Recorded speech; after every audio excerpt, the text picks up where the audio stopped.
Well, it's 3:31. We're still missing a few people, but as several people commented, we do have a long agenda and maybe too detailed of an agenda. But I think we can go through it in an hour, and that's the objective. One of the pieces we want to say right up front is please type any concerns or ideas or thoughts that you have into the chat. We're going to save it. This is being recorded, just to let everybody know. And so type anything in the chat you want to. If we're looking for extraneous ideas, crazy ideas, good ideas, or critiques of what we're suggesting or talking about as we go down the pike.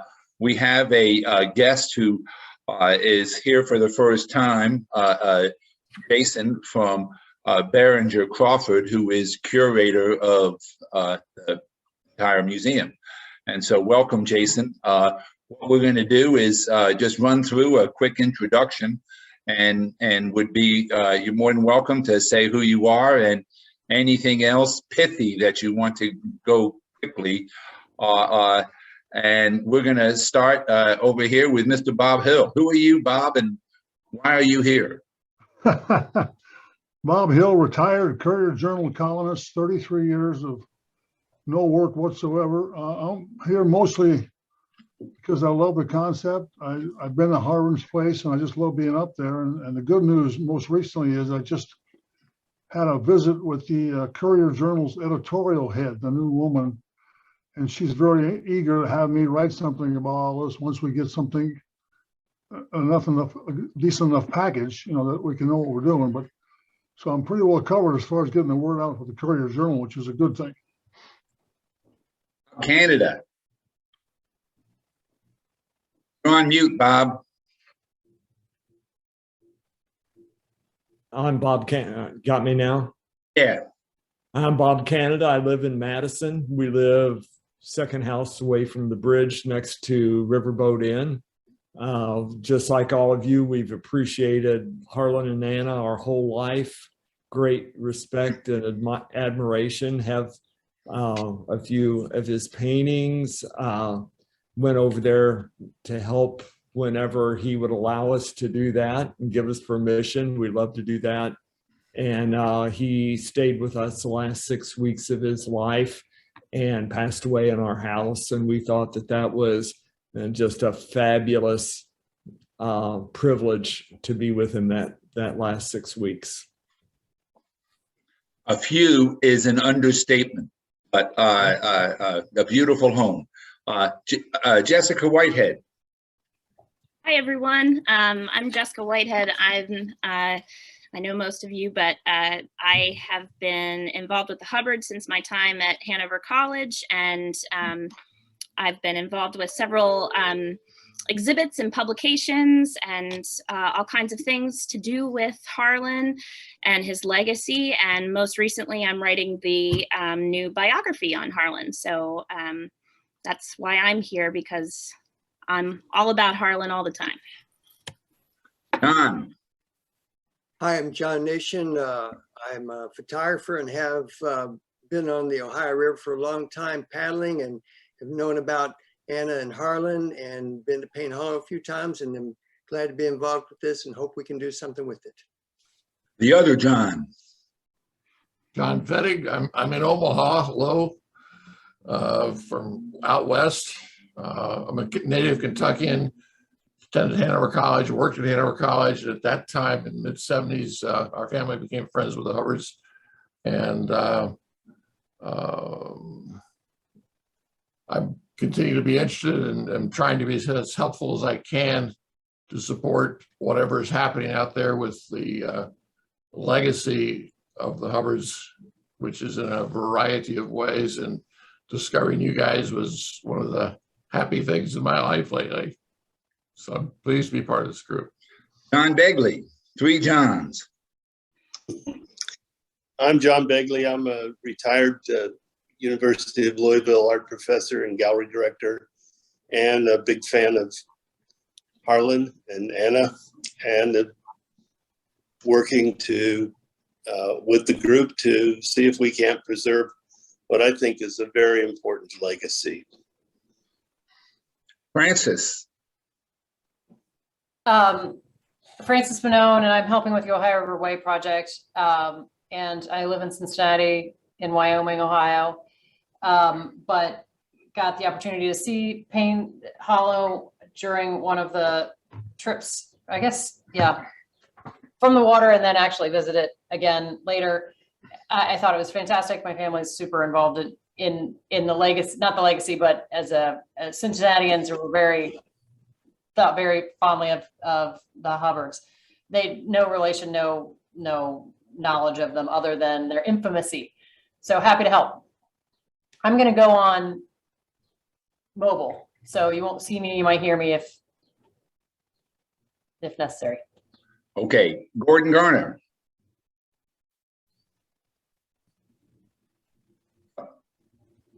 Gordon, you're on mute. Gordon. You're on. We'll come back to Gordon. I'm not sure what's wrong. How about you, Peter? Hi, I'm Peter Morin. I'm a retired art museum director. I'm a preservationist and I'm a historian.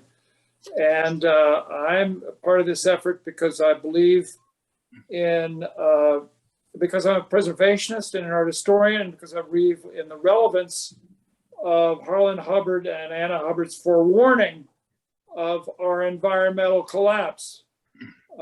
He's an extraordinary person whose writing reinforced his art, and his writing and his art reinforced his lifestyle, and he is therefore a model that we have to hold up in our highest regard, and the preservation of Payne Hollow is absolutely essential to that. Thank you. Thank you. How about now, Gordon? Nope. I'm not sure what's wrong, Gordon. We can all tell stories about Gordon. He's just a good guy. He stepped down from being facilitator earlier, so he's done with it, but it's a pleasure. Ted Steinbeck. Hi, David. I'm on briefly. I'm on borrowed time, as you know, but thanks for putting this together, David. Thank you. It's a pleasure. It's a pleasure. He's hosting a big event at his house tonight. And Joe Wallach. Howdy. As most of you know, I've kind of been interested in the whole Payne Hollow thing over the last few years, since Dave and I have been trying to move somewhat to acquire it. And just pretty much ever since I came back to Kentucky almost 4 years ago now, and discovering more things about the Ohio River and Kentucky in general. And I guess my first thing falling in love with Payne Hollow was a book I found of his prints that was on a discount table at KMAC, and I bought it on a whim, and it's been my favorite coffee table book ever since. So that's that. Want to try again, Gordon? Oh. Well, and I'm David Wicks, and I am. So maybe we could do some hand signing or something. Put it in the chat, Gordon. I am facilitating this discussion, and our first item on the agenda is to introduce our last person on here, Jason, who is curator of the Behringer Crawford Museum, who currently has a exhibit on Harlan Hubbard. And Jason, why don't you introduce yourself? Hello, I'm Jason French, and I am the curator at the Behringer Crawford Museum.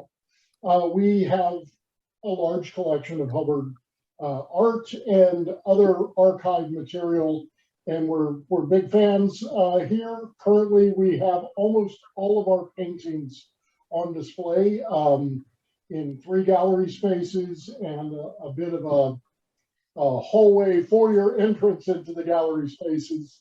So it's a lot of fun, and our archive material, there's just so many treasures that even I, as we kind of dig through it, didn't know we had. So it's a fun collection to get into, and we all like Harlan around here.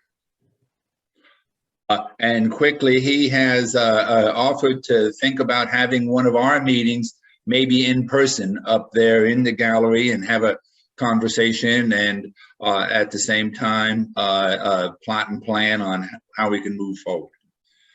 Did I miss anybody?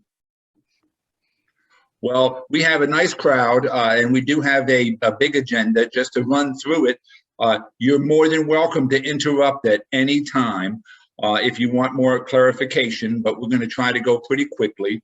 And the first is our pro bono legal crew has created a articles of dedication for a organization called Photo, Payne Hollow on the Ohio. It has been submitted and accepted. We have an EIN number, so we're proceeding with getting a bank account. We are going to work with them to create a 501c3 status organization soon. And at the same time, we are in the process of developing a collaborative relationship with another 501c3 so funds can be donated. We use the vision and mission statement that were developed by, facilitated by Gordon as our essence of it. There's 3 board members currently, because that's the minimum that we were required to have, and that's Jessica Whitehead, myself, and Joe Wallach. We do have a set of bylaws that were developed by Frost, Brown, and Todd, that we have a bylaws revision committee now, headed up by Jessica and Ted. One of the intents right up front was try to keep it simple and streamlined. We want to ensure that everybody has access to input. We're a collaborative organization. And so if you're one of these folks who really love bylaws and the structure of an organization, please see Ted or Jessica. The final piece for this is I've reached out to an insurance company to get a quote for both liability insurance as well as officers and directors insurance, which we will have that in place by the time we sign any papers for the property. That's sort of our organizational overview. One of the pieces that all of you on the bottom of that agenda are listed as observers. And one of the agendas that we want to get clear today is, would you mind if we use your names on any pieces of information that we develop to say, these are the directors and these are the advisors at this time. There will be committees and stuff like that, or continued, but that's my report. Jessica or Joe, anything to add to we had one meeting so far, took minutes, and if people wish to see those minutes, we can certainly make them available, but we're trying to limit paperwork. So Jessica or Joe, any other comments? Glad to be serving. Really excited. And I think Ted will now be leading the charge on the bylaws. I will be serving on his committee. Thanks, Jessica. Nothing else more to add other than I think we're in a really good position and hoping everything moves forward smoothly from here. A couple quick questions. Sure. The bylaws, we haven't been sent them, right? That we can get them. That's right. And so if you're interested in serving on this committee with Ted and Jessica, certainly feel free. And, we can send them to everybody, but people sort of said, let's try to minimize all this stuff going around. And so if you want to be on the committee and look at it and add your 2 cents, you'd be more than welcome. I like to look at it. I had forgotten what goes into bylaws and what goes into articles of incorporation. And there are things that aren't in the articles of incorporation that are part of who we are or will be that are good to know. You can consider this almost a rhetorical question, I suppose, relative to the articles of incorporation, because it sounds like they've already been submitted and accepted. It was a bit of a mystery. And there's always a reason for everything, of course, but I finally read every word, and on the Article 7 dissolution, it was interesting to me that should the organization cease to exist, that everything goes to something called the Bluegrass Community Foundation. And when I looked it up, it's all about Central and Appalachia, Kentucky, not the Ohio River. And that was just simply an interesting fact. Thank you, John, for pointing that out. David, the Bluegrass Trust, well, I may be getting them mixed up with the other. They're the Limestone Trust and merged with the Bluegrass people. That's right. thought. That's the Bluegrass Land Conservancy.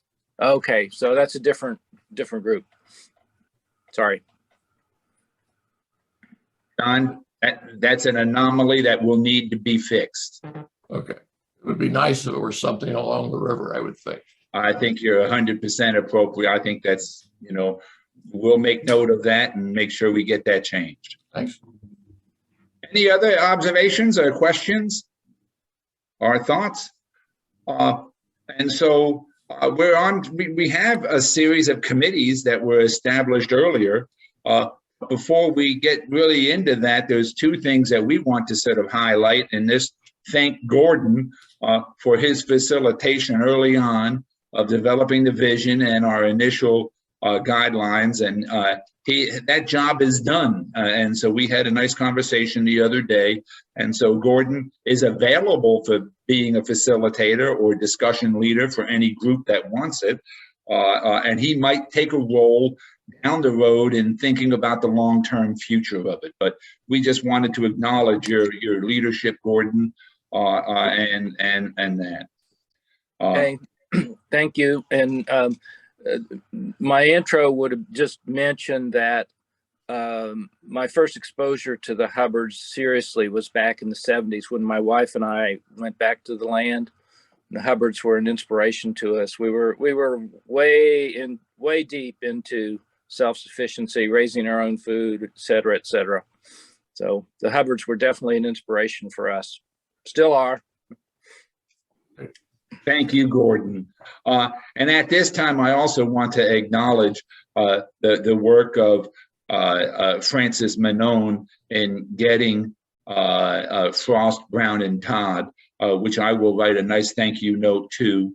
And they've been very prompt in developing any of the legal documents. The next item on the agenda really is this Acquisition and Organizational Development Committee. And so we have had several conversations with Frost, Brown, and Todd, and they are developing what's called a sale and purchase agreement. And through the past several weeks, we've come up with a initial offer. It has more, probably 4 pages long, but an initial offer of $175,000 with a 90-day period of time to raise the funds, with some earnest money being put up.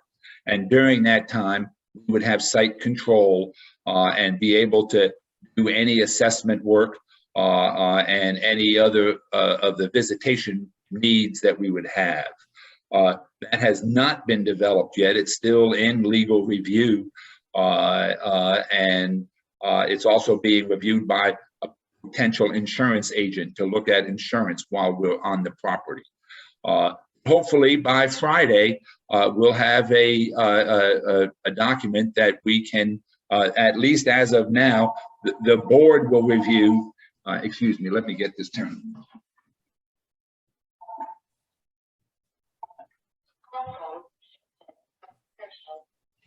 I can't figure it out. You have to put up with my little lack of technology. Anyway,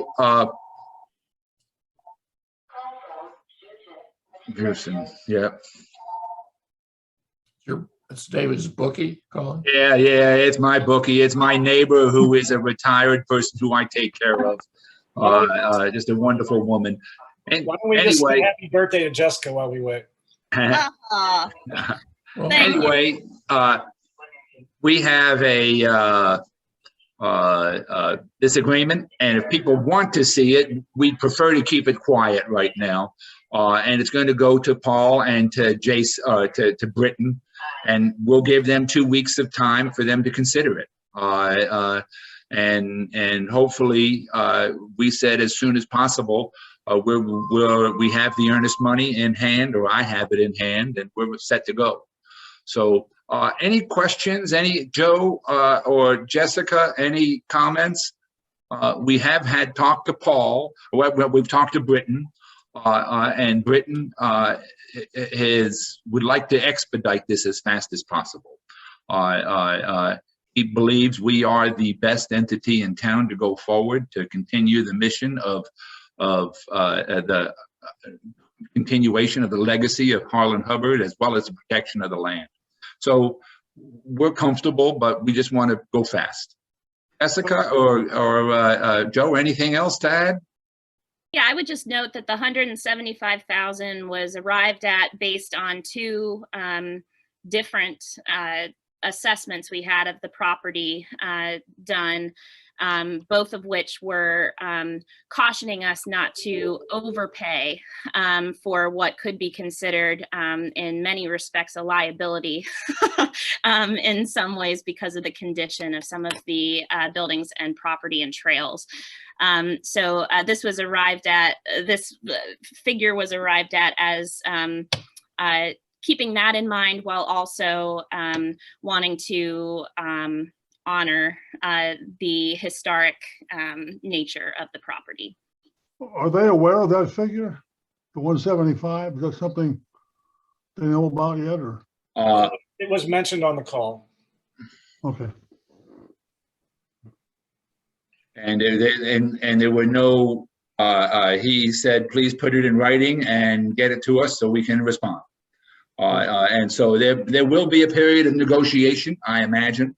But we believe we've come up with a fair and straightforward agreement, which allows us to move forward and stabilize and inventory and clean the place and secure it, while at the same time raising the necessary funds to purchase it and to maintain it afterward. Any thoughts or comments? The liability coverage seems to be really important. Right. Currently, there is no liability insurance on the property at all. And so we have I'm using a group called Nelson & Nelson Insurance Company. They provide the insurance for many outfitters and many nature preserves in the Commonwealth of Kentucky. And so, River City Paddle Sports has used them now for 11 years. And, if other people have other suggestions, we're just now in the process of selecting, of requesting bids. But we want to have it in place as soon as we sign the property. So if anybody has any organizations, we believe in pro bono donation too. So anybody's an insurance agent out there that just wishes to give us a great quote, please let us know. Our dream is to have something that's acceptable by the state of Kentucky as well, because we'll have University of Kentucky, University of Louisville, and other state people. So we want to have a reputable insurance agent. Anything else on that? Well, why, thank you very much. Our next piece, we do have a little thing here called developing a relationship with another 501c3. That's still in process.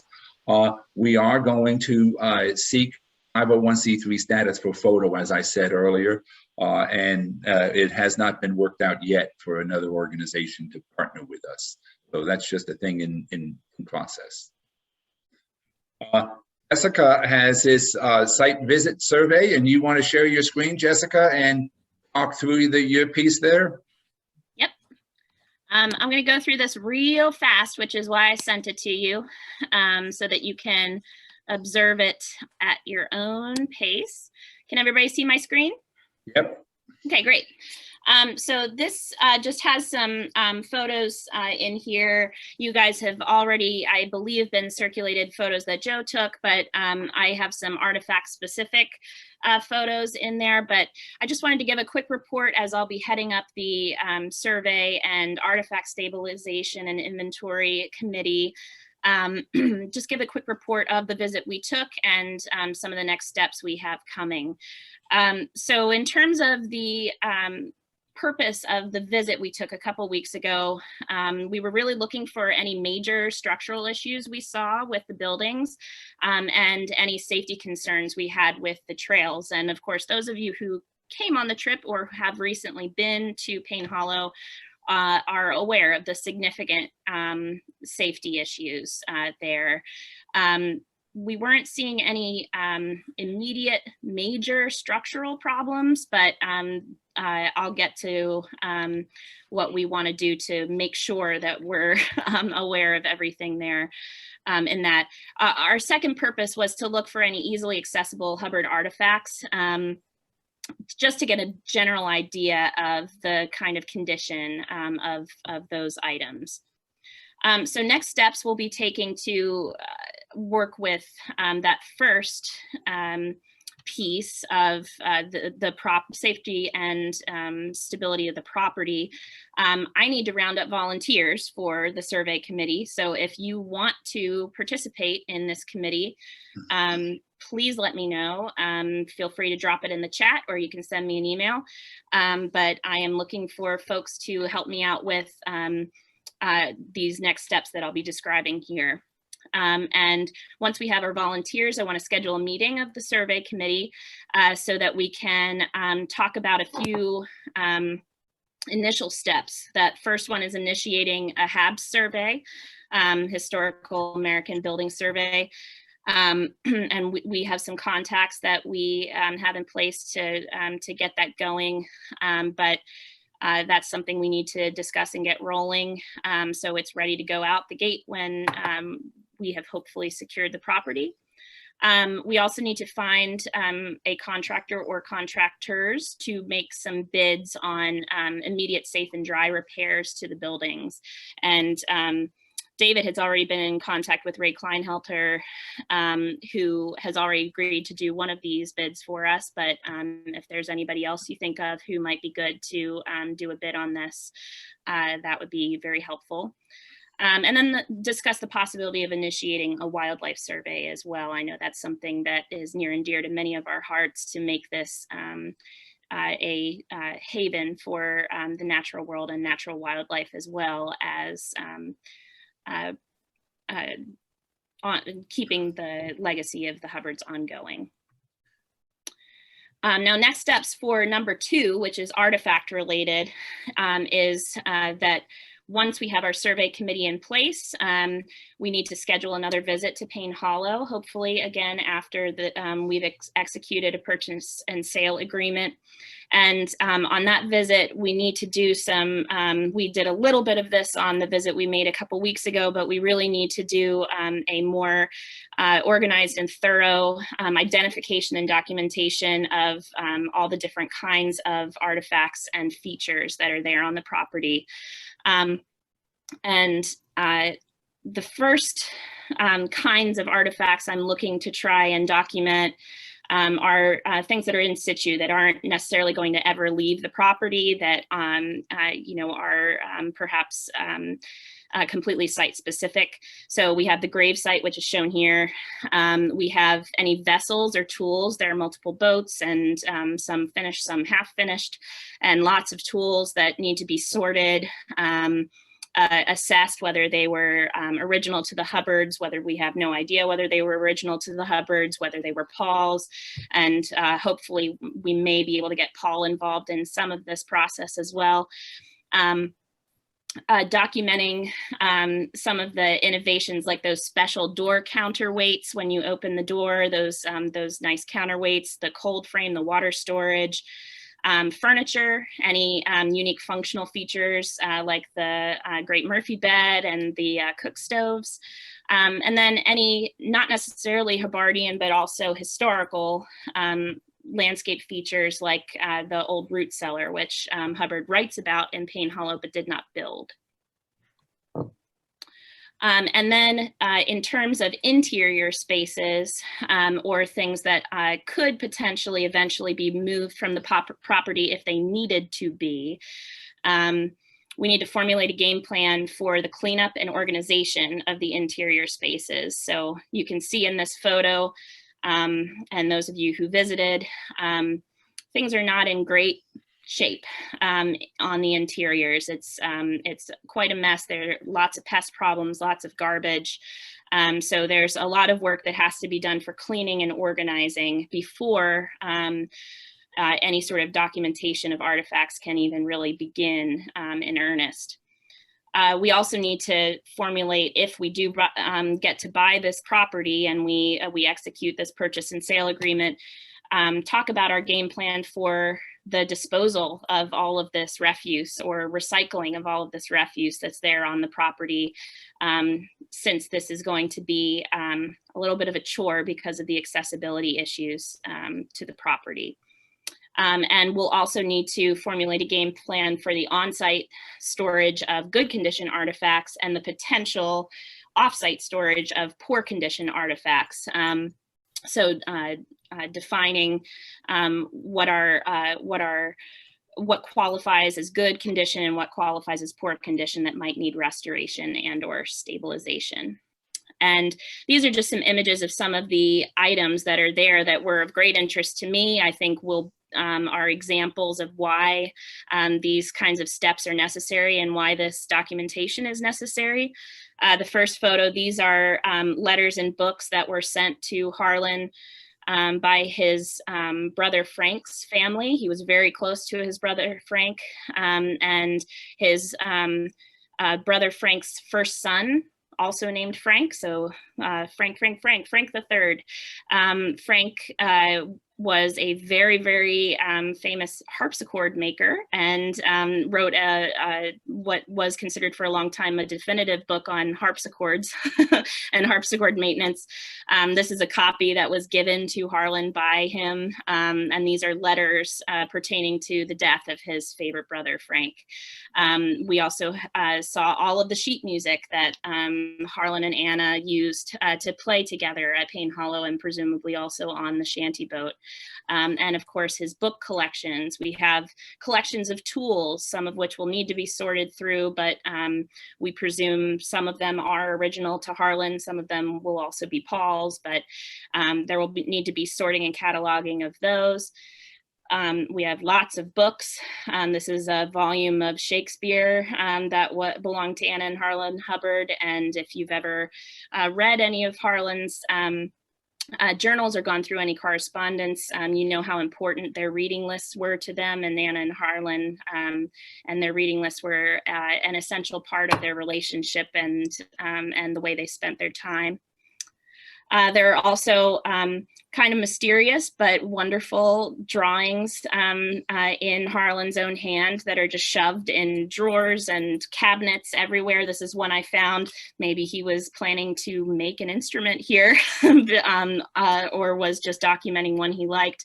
But we also have drawers and drawers of files of all of his shantyboat or steamboat research that he had been doing, and many of them include handwritten notes written by Harlan about the history of each steamboat and about paintings he made for them, and sometimes include letters from people requesting commissions of specific steamboats, all of which is very interesting to historians of the future.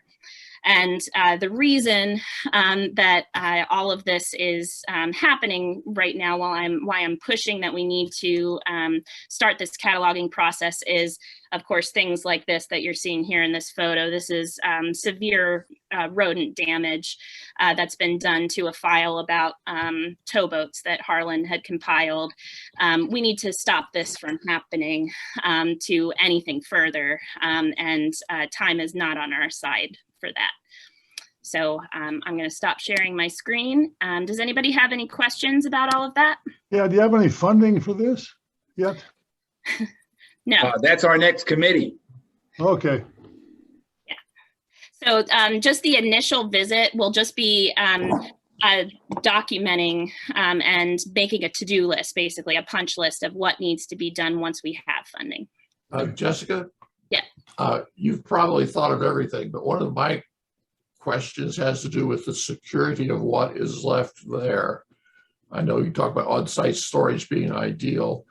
Paul had issues of people coming by and walking off with stuff. And so I don't know how realistic it is to secure stuff on site. And I just hope that we'll consider ways of doing that and or how to protect stuff.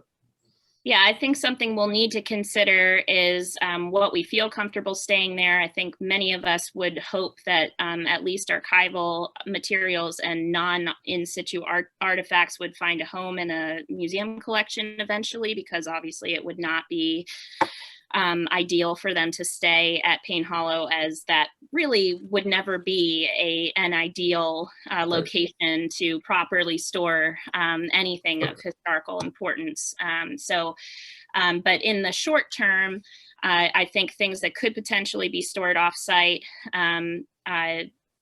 we could look into that. We could also maybe look into some sort of short-term vault storage situation, some kind of security situation. So that's an important thing to consider. Currently in the sale and purchase agreement, there is a line that says that we can do all this survey work, that we can catalog and organize it. But if we want to remove it, we need to have the seller's permission during this 90-day period of time. It's one of the reasons I hope we don't have to use that whole 90 days. If the funds become available, we can purchase it immediately, then it's ours. That whole notion that Jessica alluded to of what is Paul's and what is Harlan Hubbard's is an important distinction. And so we want to have a positive relationship with the seller. And so if anybody has any suggestions on ensuring a positive relationship and how we deal with that issue. There also has been an issue of other Hubbard items that Paul might have. And so there still are some other issues out there when we have not answered them all. But if people have ideas or suggestions or want to participate, see Jessica. We are going forward. And anyone is welcome to be on this committee, because we'll definitely need lots of volunteers to help us with some of these initiatives. At the same time, while everybody's welcome, I think we want to be, at least till we own it, very quiet about who we invite, and because as the word gets out, you're exactly right, John. People will become curious and want to visit. So until we can secure it. Thank you very much, Jessica. Any comments, thoughts for her committee there? So Ray is 3 cheers. I was just going to say 3 cheers for Jessica. There's a whole load of issues that she was able to professionally. She was characterizing and categorizing things that I hadn't even thought of. So, amen. Thank God we have Jessica involved. No, and just one comment. It is not only a wildlife survey, it is a land management survey that we want to conduct through the Kentucky State Nature Preserves Commission. So we have a flora and fauna assessment, which can also identify special ecological spots that we want to concern ourselves as we go forward. There are several pieces that she referred to that we want to pay attention to. This whole HABS of working with the University of Kentucky and their historical folks and their landscape architects. And so now's the time to start thinking about those relationships that could help this process move forward this summer, because it's right around the corner. Thank you, Jessica. Want to move right along, and Peter is the interim chair of our fundraising team. And Peter, we want to turn the show over to you.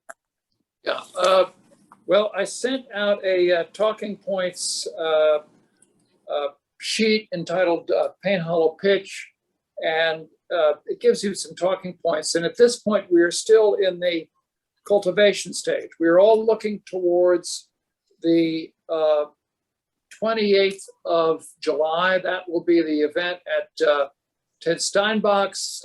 Ted's got a very extensive Hubbard collection, and it'll be an opportunity to tell people about what we're up to and to convince them of the importance of this endeavor, not only for Kentucky, but really for the nation. And I think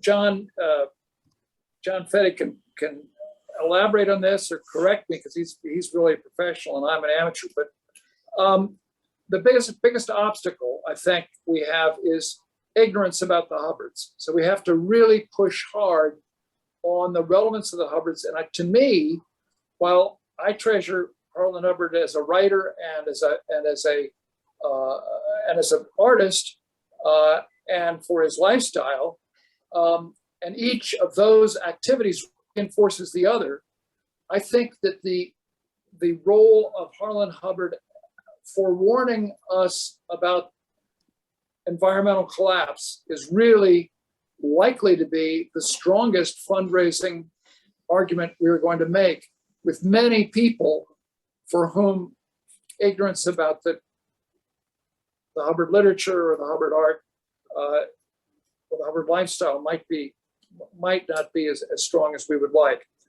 Our biggest assets, as John Fettig pointed out to me, is urgency. It's a very strong argument to say we need to get this money raised quickly. All of our other assets are also liabilities. The isolation of the site, I think, is an asset. The urgency is a plus and a minus. And the long-term fate of the site. What is the nonprofit that's going to take over the site and be the long-term caretaker and custodian of this extraordinary treasure? So there are pluses and minuses, but the first issue is the urgency, is convincing people of why this is important. And I laid it out on a sheet and talked about honoring the Hubbard's grand refusals, honoring their art, their literature, and I think specifically of their engagement with the Ohio River. But we also have a 60-acre site with an extraordinary building, handmade homestead, extraordinary site in terms of the ecological, environmental flora and fauna. Questions? And we're planning a number of cultivation events. But John Begley and I met this morning with Alan Weiss. He's willing to do a cultivation event. He's maybe the premier folk art collector in Louisville and a devoted Hubbard fan. So, and each of these events, each of these people that we're contacting and talking to suggest additional people that we should cultivate and contact and able to pitch. Peter? Yes, John. As you and I discussed, I'm not at all aware of what I would call the culture of philanthropy that we're dealing with here in the prospects that are being identified. So I can't speak with expertise in a specific way, but philanthropic investments I look at like any other investment. The return on the investment is whatever the philanthropy is that a person buys into, but it's still an investment. And if you're asking people to make what they think is a significant investment in something, they need to know exactly what they're going to get for it. You know, the purchasing Payne Hollow so that it doesn't whatever is a fairly easy, tangible. Most people will say, sure, got it. But if we want to raise significant monies, if we need to raise significant monies immediately and down the road, people need to know what we're going to do with it. Now, they need to know who we are, of course. You know, that's part of the cultivation. They need to know why are Hubbards important. Okay, so we get that done. Who are we? We're great people. We're reliable. We're trustworthy. We get that done. But that doesn't mean we know what we're doing and that we have a plan for how we're going to use their money. So the things that we're talking about doing have to be articulated, it would seem to me, and a budget needs to be placed on them so that people know what we're going to do. Why do we need their money? You know, the answer we don't want is, well, come back to me when you really need it. So we got some real work to do on program and costs, budget. That falls to the board, you know, ultimately to make those decisions. And for all I know, Ted, you're going to round up a group of people, and they're all just going to put their money in the hat. We'll have $200,000 or $300,000 to work with, you know, day one. But on an ongoing basis, we're going to have to, if we want to get big gifts, those are big gifts that people will look at as investments, if you will. Whatever size of gift a person makes because they get a letter in the mail is one type of gift. And those are probably not going to fund what we need now. We need bigger gifts than that. And just preach. I think those are, am I unmuted? Yeah, I think those are all astute, some good observations and excellent observations. We need lead gifts. And so that's, I mean, I think we need to concentrate on that. Eventually, you know, God knows what we could do with that property, but let's think about the core issues first, which is getting the money. And I think that can happen if, as you say, we are clear about a budget and articulating what we're going to do. I do think in Louisville, Kentucky, and any of you can contradict me, but I think in Louisville, Kentucky, a lot depends on who else is supporting the cause. That might be a snobbish, you know, if there's a Brown or a Bingham involved, great, then we're going to consider it seriously. And so social standing, in my opinion, and I may be, I would love to be contradicted by this, in my opinion, social standing has a lot to do with who gives what. So we're looking, we've begun a target list. We're going to invite this target list. There are lots of people that I don't know. They're certainly not going to respond to a request from me, but hopefully they will respond to other people, and they will respond to a packet of information and specificity about what's going to happen. Now, the beyond purchase price, David, I think needs to be articulated in terms of how additional funds are going to get expended. And I don't think that's the fundraising committee per se. That's that has to come from a committee of the whole. That has to come from. Just to cut to the chase, we will develop a ongoing short-term and long-term budget. And so that is in the works, and that might even be described in the next project a little bit coming up, our item number 5. Is there anything else about the 28th that we need to start now? Is there, you know, could we do something similar up in Madison, you know, at the same time? Can we have a roving? Jason offered to consider having us up at the Behringer Crawford, and maybe we could have 3 of these little events right around the end of July. I don't know if that's reasonable or practicable. That's putting a lot on you, Bob, to sort of say, oh, can we be invited to Madison? But is, you know, that's something that I would love to have you think a little bit about is, can we replicate this in other areas and get a Northern Kentucky, a Madison, and us?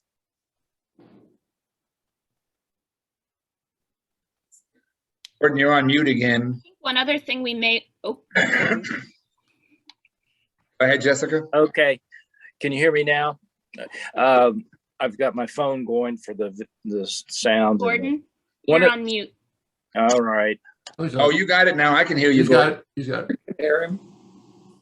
Good. Can you hear me now? I've got Yes. Yeah. Yes. Okay. One of the things facilitation was this short-term, long-term thing.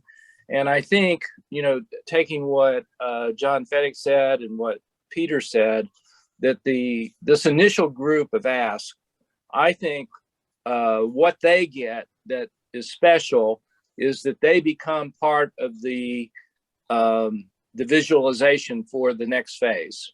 So we're giving them a buy-in so that they can become part of this more serious long-term planning and what's going to happen with the property. They're not going to get the say-so, but they're going to get inside information and the ability to give their opinions and their thoughts.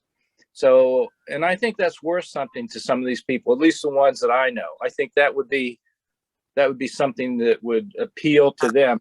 You know, they're not just giving their money, but they're becoming part of this. The enthusiasm we're going to have for it, I think, will show up at these events. I think we'll be able to project what Peter said about education and getting people involved.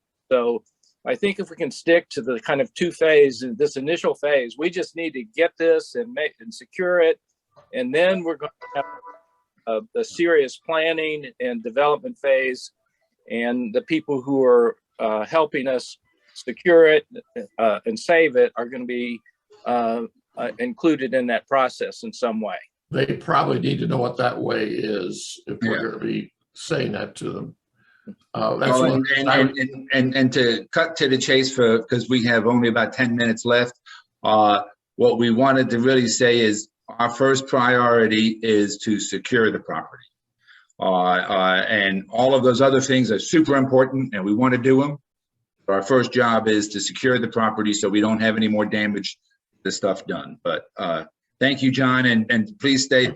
One more piece about this fundraising, and I just want to turn it over to Joe Wallach, who introduced himself just very briefly, but Joe is a professional photographer who has a business out in Los Angeles, moved back to Louisville. And so he has agreed to sort of think about this photo image story a little bit. We did get Morgan Atkinson. He's available he'll give us the video and any data that we want from it. So he's totally on board, but Joe is assembling a montage. And Joe, why don't you sort of say what you need and what you think might it come out at? You're on mute. Just want to have something playing there, maybe in the background on a couple of monitors at the event, or we could even highlight it at one time, depending on how the event's going to be run. I'm not sure. Probably want to talk to Ted more about that and other folks, but I want to produce something that shows current imagery that John and I and others have put together or have captured, and then trying to find some more historical photos, documents, whatever else that could also tie into that, and just kind of get the emotion working in the room for the quality of the place and the quality of the life and the lifestyle that they had. So I put out an email a couple of days ago to pretty much everybody on this forum, except for maybe, I don't think, well, Jason wasn't at that time, but, just looking for materials. And it's good that we have a little more time than I thought to work on it. If it's going to be on the 28th, I had expected it to be more mid-July. So that gives us plenty of time to make something good. I'm going to try to work with some local musicians to maybe come up with some soundtrack music material for it as well. And just again, audiovisual hallmark moment sort of thing to be playing. There certainly were a lot of musicians that visited Payne Hollow. Consider the Chamber of Music Society of Louisville, who has been up there several times. I'm thinking of something a little more folky with some words and such that kind of tears at the heartstrings, but whatever we can get. And who knows, maybe I'll have to just steal something from YouTube. I don't know, but we'll see what we can get. Local guy Paul Kelly has written a song about them. I don't know that it's extraordinary, but he's performed it locally. If you want to put him in touch, or at least send me a link or anything, if he has it on, some link of him playing it or whatever, that'd be great. Are you familiar with the Tillers boat, the song Shanty Boat? I'm sorry, the Tillers? The Tillers, yeah, the Cincinnati group. Please send Joe any ideas. We have two other items that we want to sort of talk about today in our last 5 minutes. And one of them is a wonderful grant opportunity. And if Francis is still on the line, the Ohio River Way is going to apply for America the Beautiful grant. We have an opportunity to be involved. Francis, are you there? Yeah, if you can hear me, am I coming through? We can hear you fine.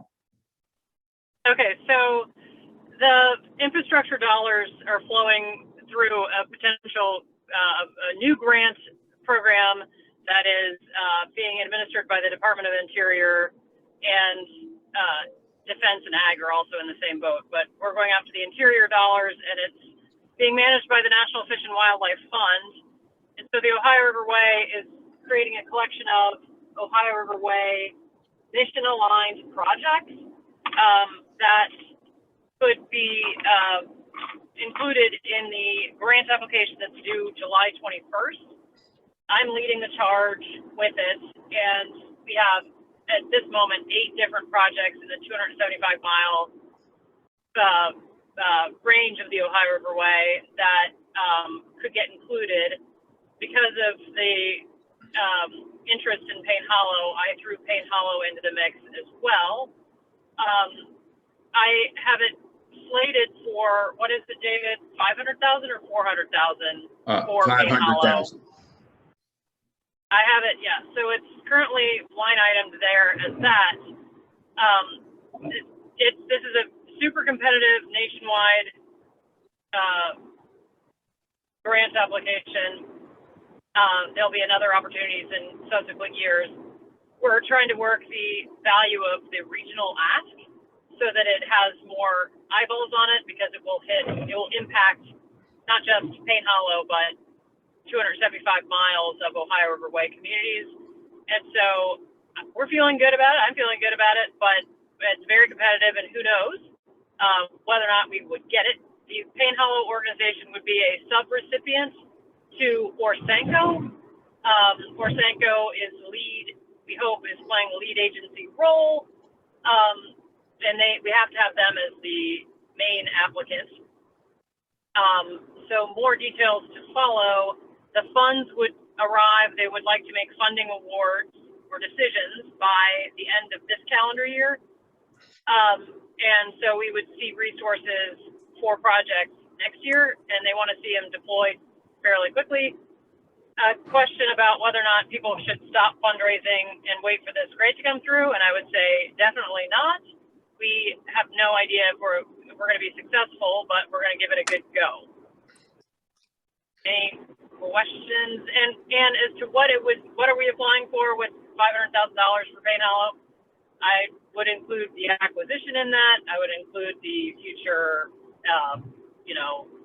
the stabilization, any resources that would need to be put towards what Jessica was speaking about.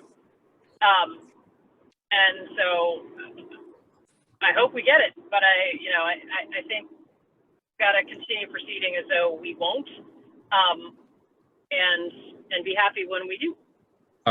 The bottom line is it's also a reimbursable grant. So the funds have to be expended, then the government reimburses us.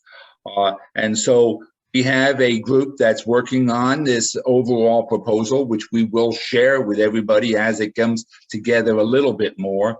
If you're one of these grant writers that like to delve down into the weeds, please feel free to reach out to me or Jessica or Joe and or Francis. It's wonderful that she's putting this together for the 8 communities up and down the river. Fascinating projects. One of the big calls for this is in 175 miles along the Ohio River on the Kentucky side. There is no nature preserves, no permanently dedicated piece of land as a nature preserve or forested area. There's lots of forested areas. This could be the first. And so if all that works out, these funds could be used to continue our work. If anybody wants to get involved with that, you're more than welcome to. Any thoughts or any discussion about this right away? If people, once again, want to learn about the other programs or America the Beautiful grant, you can go right to it and search it yourself and sort of think through those possibilities. Because it is a 5-year annual project going down the road. I want to turn it over to John. Go ahead. 2 more things. We do need a 10%. In order to be included, we need 10% of the ask amount to be matched. So it's a 90% award, and we are asking each project to come up with their 10%. David knows all the details, but that's another reason why in no way, shape, or form should anybody slow down on the fundraising.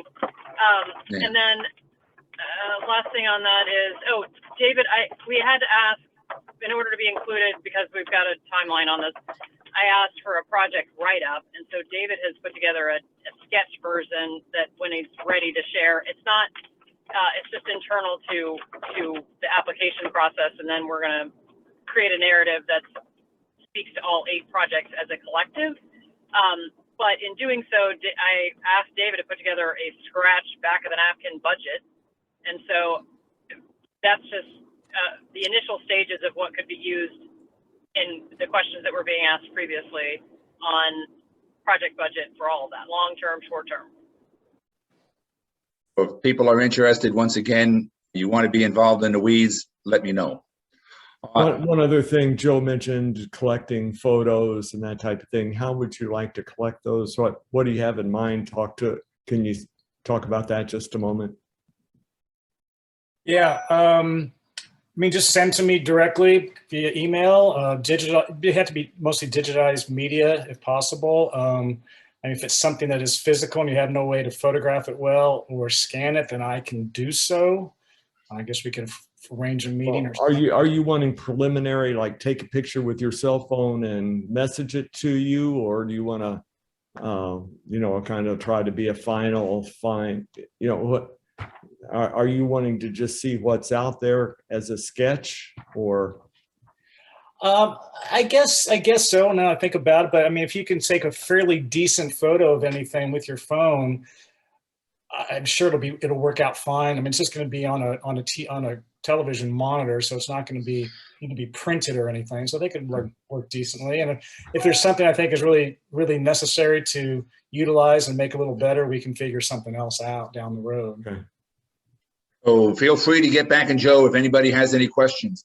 I want to jump up here to John, who is going to be visiting us in this area. And so John, he's going to Louisville, to Madison, to visit with Mr. Berry. Can you spend a minute saying what you're doing and how we can help? I'm coming to town to visit with family and friends, and always do as much Hubbard visits as I can. And so I want to see, but not interfere relative to the people I'll be seeing. For example, Jason, I'm hoping to get you at Lori. Maybe we can get people from the Fort Thomas Forest Conservancy together. And I know you're doing a little cooperative thing with the Artist in Residence program with them, I think. I want to sit down with Paul and Britton. I sure as heck don't want to put my foot in our collective mouth when I do that, so I'll be real sure, David, to know where things stand before. That's just the natural stuff I would do, is go see Paul where he is. We'll be staying in Louisville, but I have family in Northern Kentucky as well as Louisville. Who are the people that own the Cincinnati Art Gallery? Who knows them? Lori probably does, but I can't remember off the top of my head. I've yet to meet those people, and they're very interested in the Hubbards, and they're retired, and they have this substantial business And Jessica, you should know them. If you don't, maybe we can get you connected with them. As part of this meeting, and what I want to end with, and not to cut you off, John, but we are 1 minute over. I just want to sort of encourage what John just said. We should meet each other and do this. You know, that's what we're here for, is to really create a community around saving Payne Hollow and preserving the legacy. So I want to go on around and just start off here. And maybe Ted, if you're still here, because you're walking there in the hospital, final thoughts, you know, what do we need to do for the good of the order? Well, I'm very excited and energized by what I've heard around the the table speak. As I look to the fundraiser on July 28th, I really want to have as many of you all there as possible to talk up the Hubbards and Payne Hollow. And I think we can accommodate 70 to 80 people as for cocktails. You kind of have some of the Hubbard paintings around the house, have Joe with his videos and what have you. But we all need to have sort of a similar talking points that I think will go a long way to get people excited and willing to support the project. I've got a good list, and Peter is also working on one for the people to be invited. This would be mainly a Louisville endeavor, fundraiser, but I'd be happy to have Bob Canada and anyone else from Madison attend as well. Is it going to be billed as a fundraiser so people are going to come there knowing that? Yes. And are there parameters you'd like for us to be aware of if we're thinking of people who might be appropriate attendees for that? I think we need some discussion about that. Although our time frame is short, I think we should be very clear about whether it's a fundraiser or a cultivation event to be followed quickly by direct solicitation. I'm going to personally, sorry, go ahead. Good. That's my question. That's a good point, Peter. I guess I would sort of consider the cultivation part of this very important, and not having them write a check right there, but a follow-up visit with the individuals. I see your point. Yeah. Well, maybe that is determined upon where we are at this stage with the negotiations with the owner, and you know, and how we're feeling about potential lead donors. It's true. Okay. So maybe we don't I think the fundraising committee has a little work to do. And I don't mean to push on, but we're over. And Bob, any final thoughts? Yeah, David, I got two. One, the Waterfront Botanical Garden raised $24 million, primarily by cultivating first. And a lot of this wasn't the big, well-known Louisville money. It was people we found interested in plants and gardening. Now we're going to build a Japanese garden. So I think cultivation is very important early. Two, do we have the $175,000 if this bid is accepted? We have 90 days to raise it. Okay, so that's a no. We have the earnest money in place. Okay. We have the earnest money in place, so there is, you know, that's what this is about, raising money for this process. Well, Or not only the purchase, but the maintenance afterwards. I'm a believer. I've seen. David, go ahead. I know that you're rushing to get us off. You're trying to be studious. So that I don't think we can, without having the security around the site with a purchase and sale agreement, I don't know if we would be okay to include it in an infrastructure grant without having some sort of site control. And so that I'm assuming that we will have that by the time we start applying on the 21st. We'll have it by July 1st. How about you, Mr. John Nation? Any thoughts? No, I'm just impressed with what everyone's done, and I think it's looking very positive. So let's move on. Thanks. Canada, any final thoughts? Who? I think Bob Canada is frozen. Okay, no, I didn't Okay. hear my name. Oh, sorry. You know, our place is always open and available for any way that you want to use it, meetings, any fundraisers or whatever. I'm not sure that we have, I don't know how many money type of people. People love Hubbards around. I don't know how many locally are willing to give big money. That's to be discovered, and we can shake the rocks a little bit and see that. But yeah, I'm impressed. I really appreciate your group, mainly from Louisville, being so explicit with the Hubbards, and you guys have the power to do that, and I appreciate it. Very nice. Thank you. All right. How about John Begley? The only thing I have is that these conversations that we've had, Peter and I've had, like today, have turned up more names. And I think that gathering those other potential interested people, but like Peter said, there are a lot of people who don't know the Hubbards, and we may be inviting to cultivation events to teach them, but there are also people that we don't know that already have this appreciation. And so the connections between our conversations and getting those names back to the fundraising group is really important, so that we continually expand this list of possible sources of support. Agreed. Thank you. How about Gordon Garner?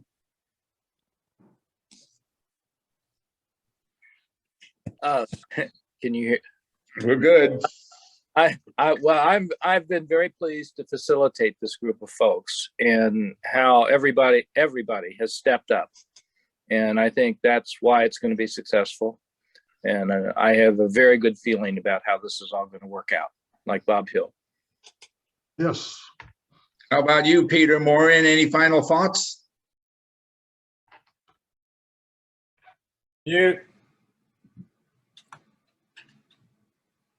I'm all thought out. I've done my contribution for this afternoon. And we made it through a long meeting. And Jason, we're going to go to you, Jason. Any final thoughts? I appreciate being allowed to kind of sit in on this. I'm very excited about it personally. Personally, I want to help in any way I can, and I'm sure that we'll be available for all, what kind of help we can offer at Barringer Crawford as well. All right. How about you, Joe? Well, right now outside of my place in Crescent Hill, an amazing thunderstorm is happening, and one of the best things I've loved about coming back to Kentucky is experiencing. Get over here, will you? And I can't wait to someday soon being on a new porch or someplace there in Payne Hollow with some of you, if not all of you, enjoying a spring and summer storm. Great idea. Thank you, Joe. Jessica, any final thoughts? Looks like John's champing at the bit there. You want to talk first, John? I just want David to sign us all off. Go ahead, John. Real quickly, Jessica. I've heard reference a number of times to the phases of this whole project, and I want to caution that we need to be careful not to imply that we are the temporary group, and one of these days we'll find the real group that's going to carry the Hubbard legacy forward.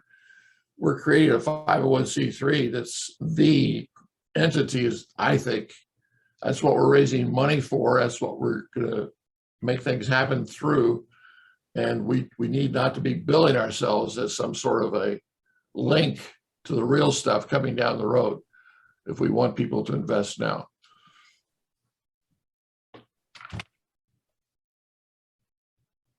Jessica? Just a couple things. I put some notes in the chat, some ideas about other donation gifts and things like that. Give that a look and see if any of that interests you. But two main things that I want to sign off with is, one, please, if you want to be part of any of you on this call, if you want to be part of the survey committee, please let me know. I would love your help. And second, for relatively soon discussion once we have a purchase and sale agreement.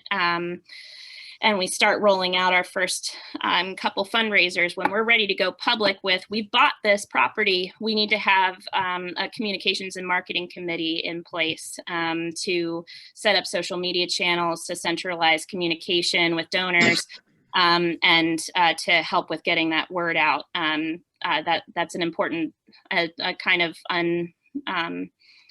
maybe uninteresting, but something that's necessary to talk about. I wanted to thank everybody for their time. I also wanted to acknowledge that our agenda was a little long. We went 15 minutes over. But thank you for all staying here and continuing on this conversation. I think it comes back to Bob Hill in part, who Bob said he had the Courier ready to write a promotional piece on Hubbards and the value of the Hubbards in this environmentally challenging community. And so that might even be a preliminary piece for you, Bob. Just a thought.